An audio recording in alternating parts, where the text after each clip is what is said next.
The U.S. Open is at Pebble Beach this year. The USGA is again on center stage. What can we expect from the U.S. Open? Let's tee it up.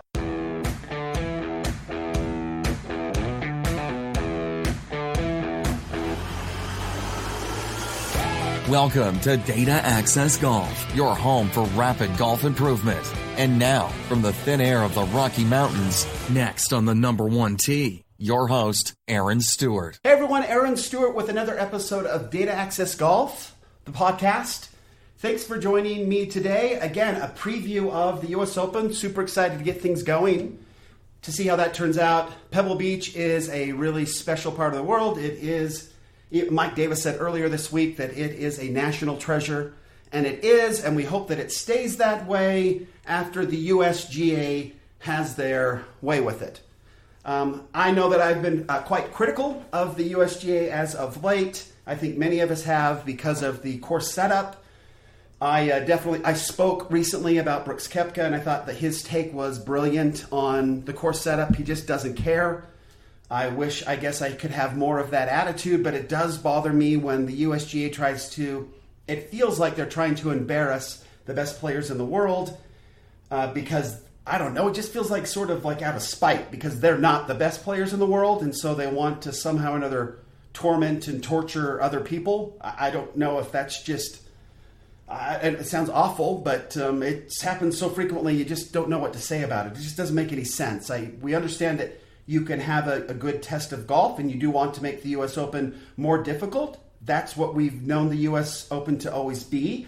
But to make it borderline unplayable doesn't seem to be really great, right? And they've taken heat. They've taken heat because of it. But we're at a special place this week. There's not a lot you can do with Pebble Beach because it is iconic. It is just basically there, and you can't expand it. You can't make it bigger.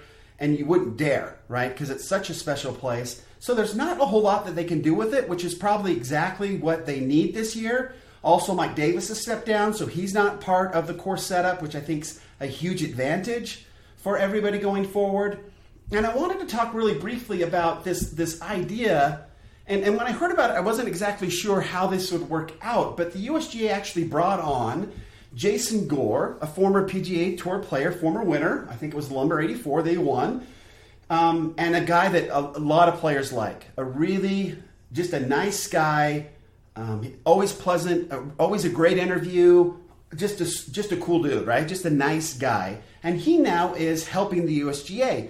And at first you kind of wondered, are they just doing it to sort of appease all of us who had a problem with how the USGA was doing things? Or were they really going to leverage his experience, leverage his relationships with the players, just leverage his personality and who he is just as a nice guy and really make these things better? And I was kind of happy to read an article last night from the Golf Channel about how they have been using Jason Gore, and he is involved in the setup of the course. They are talking to him, which has really never been done before. They are actually asking for his opinion. He is actually walking around and helping them make decisions based on how a professional tour player, would play the course. I cannot see how that's not going to help things. So I'm actually feeling more positive now than I have in a very long time. The new gentleman who's setting the course up, and I hope I can remember his name, Bodenhammer, I think is his name. He is now setting up the course, and he said that he is actually working closely with Jason Gore, and they are making sure that the course is set up nicely for the players. I thought that was great news. So looking forward to seeing how Pebble Beach looks. All the reports coming out is that it's gorgeous.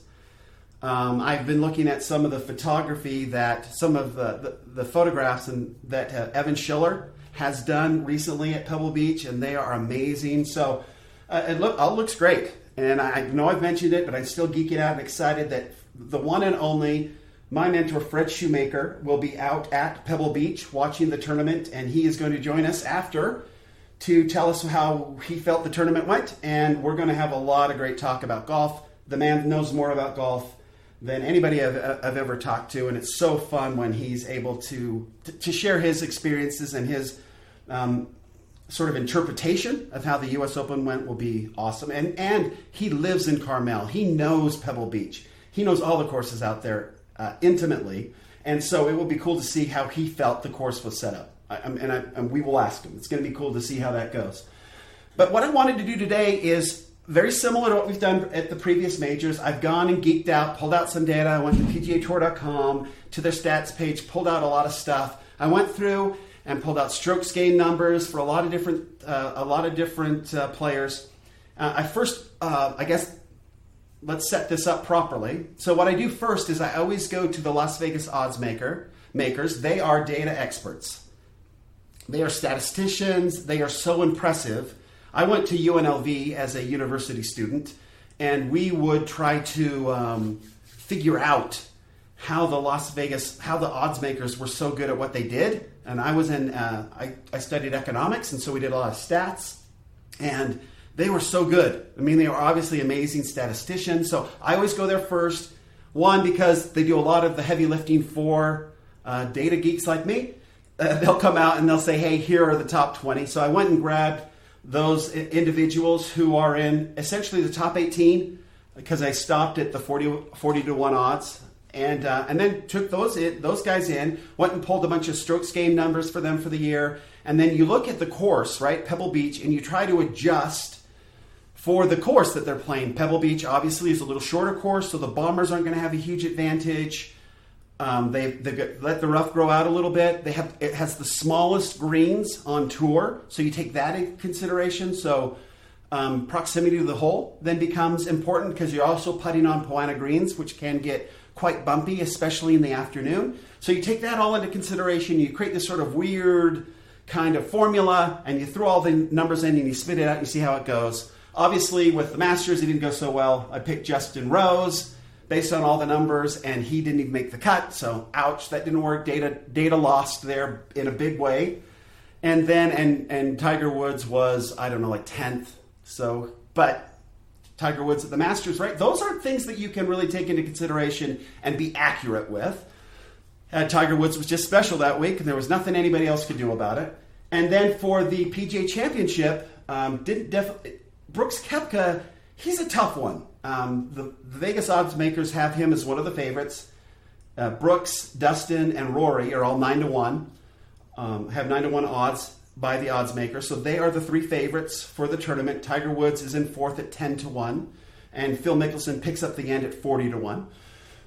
But they are sort of Brooks Koepka in this group. The rest Rory and Dustin Johnson, they play well and are very consistent all the time. But Brooks Koepka just doesn't seem to play as well when it's not a major. So his numbers are always a little askewed. And so you have to sort of adjust for that. And I tried to do that by giving the Vegas odds a little more weight than I normally would, but it still didn't work. Brooks still didn't finish in the top 10. So he's an outlier. He's pretty interesting that way. If it's not a major, he doesn't seem to be interested. So we'll just go with it. I couldn't overcome that even using the odds makers, because he really doesn't show up very well in any of the other stats that we use to try to figure these things out. So I've got this list here of 18 people, and then we went and tried to figure out what that was going to mean after it all shook out. So I mentioned we looked at strokes gained. Essentially, the formula became this. I'll just read it to you. So strokes gained tee to green, strokes gained around the green, because the greens are so small, they're going to miss a few greens, so can you get up and down? Strokes gained putting, because Poana greens are tough to putt on, and the best putters seem to putt okay there. Or those who have experience, like Tiger Woods and Phil Mickelson, where they've grown up on Poana greens and they're comfortable on them. There is definitely a factor there. If you know and understand how to putt on those coastal Poana greens, you have an advantage. And it's shown that historically to be so. They tend to putt better. Those that grew up there tend to putt better than everybody else. Okay, so we try to factor that in just a little bit. And then the Vegas odds, driving accuracy, and proximity to the hole. Wrap that all up, weight it a little bit based on the small greens, and then put it all together. And then add it all up. It's kind of a weird way, because in order to do well in strokes gained, they rank you by how well you have played. So the lower the number, the better. And so we actually have to back out the rest of the numbers to make them, so the lower the number, the better. And then we add it all up and rank them, and we come out with the numbers. And so here are what we've got for the top 10 of those 18 that the Vegas odd makers say will probably win. So coming in 10th spot with 314 points, Hideki Matsuyama. And then coming in 9th spot would be a Justin Thomas, who was a 30-1 favorite to win. Then you come in at 8th spot, Tommy Fleetwood, 35-1. Okay, so not bad there. You've got Ricky Fowler then coming in at 7th place, 22-1. Xander Schauffele comes in at 6th place, 28-1. So decent bet there, really, at 5th place, 28-1. Tiger Woods, you've got coming in 5th place at 10-1. Adam Scott, who has done, his stats have been so solid all year. He and Dustin Johnson were the two that looked like they would compete for the PGA Championship, and they played well, right? They played pretty well.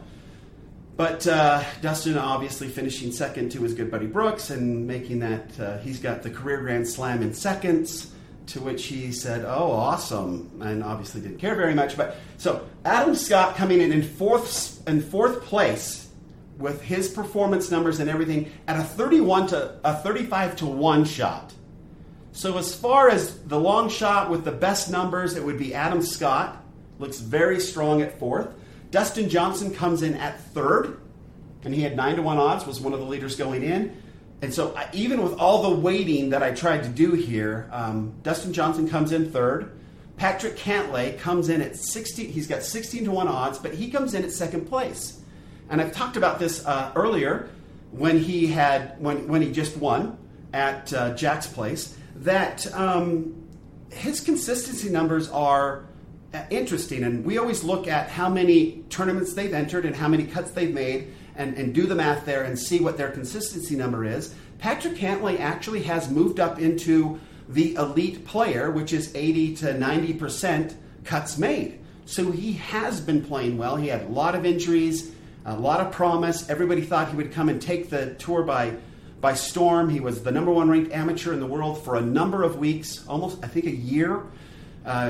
Close friends with Jack Nicklaus, who has been kind of a mentor. So everything seems to be looking really good for Patrick Cantlay right now, which is cool, right? After everything that he's been to, this is really cool. But he comes in at 2nd place. So, ladies and gentlemen, your victor for the 2019 U.S. Open, based on data that has been weighted accurately, so accurately, your winner will be Rory McIlroy. Obviously, just coming off a big win in Canada, to go back-to-back with 2 national opens would be quite a feat. But based on the data, Rory McIlroy should be, and it's not bad, right? Based on the data, based on strokes gained, based on how I tried to weight it for that particular course for Pebble Beach, all of that, it didn't matter. Rory McIlroy still comes out on top as the projected winner for the 2019 U.S. Open at Pebble Beach Golf Links. We'll see how it goes. Really excited for the tournament to start. It will be so fun to have all 4 rounds at one place. Normally at the AT&T, we've got them scattered all over the place. We've got them at NPCC, we've got them up at Spyglass, and then they don't really have the cameras everywhere, and so we don't always get to see all the players, and then they always throw in the celebrities and the Richie Riches that paid a whole bunch of money in order to get in there, and I know it's for charity and all that, but I am afraid nobody wants to watch them play. No offense, fellas. Thanks for all your success, but no. And ladies. There's also ladies in there as well, so pardon me. But yeah, not interested in watching any of that. Condoleezza Rice is actually pretty awesome to watch, but still, one and then move on. Please don't interview them. Not interested. But whatever. We don't have any of that this week. It's just the best players in the world on one of the best courses in the world. What Mike Davis called a national treasure. Hopefully so, and hopefully I think Jason Gore will make sure that it maintains that status as a national treasure.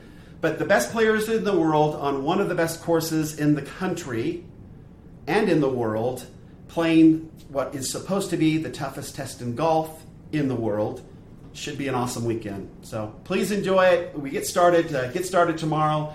May or may not do podcasts. It just kind of depends on how everything goes. But if we don't, enjoy. And until next time, this is Aaron Stewart saying better data always means better golf. Thanks.